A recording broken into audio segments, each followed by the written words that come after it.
अरे बहना, अरे देख कन्हैया बंसी बजा रहा है। अरे हाँ मैं सुन नहीं हूँ।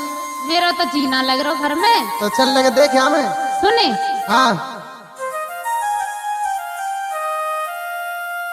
अरे सुने ललिता मनु मान तू नायने श्याम बजाए रहो बांसुरिया। सुन ललिता मनु मान तू नाने श्याम बजाई रही बांसुरिया।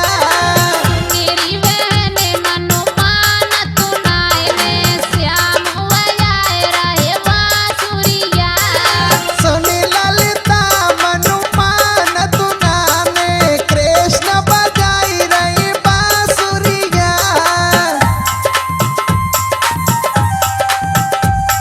ओ मेरे प्यारे अरे बहना,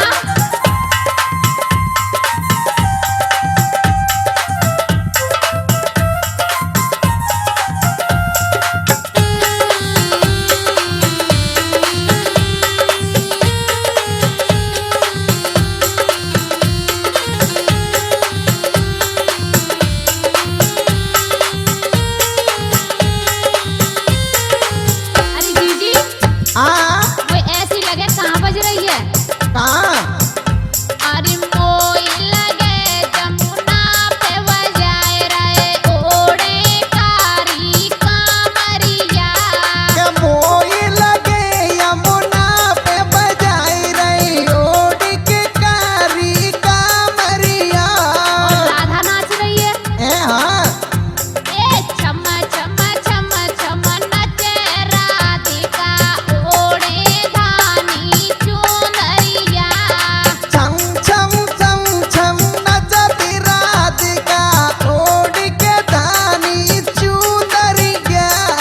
सुनेरी बहन मनु मान तू नायने श्याम बजाए रहे बांसुरिया।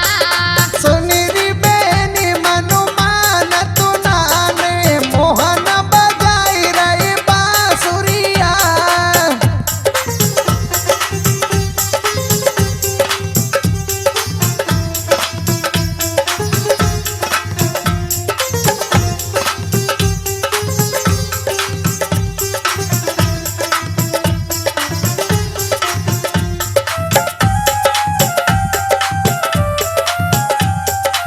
क्या बात है रसीले।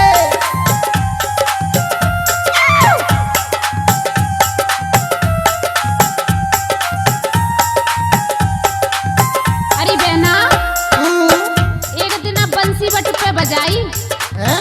वालिनी पागल है गई।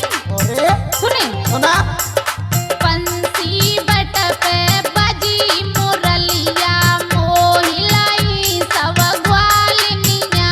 अरे बंसी बट पे बजी मुरलिया मोई लई सब ग्वालिनिया। बंसी बट पे बजी मुरलिया मोहिलाई सब ग्वालिनिया। के बंसी बट पे बजी मुरलिया मोई लई सब ग्वालिनिया। ग्वालिनी का करो का करो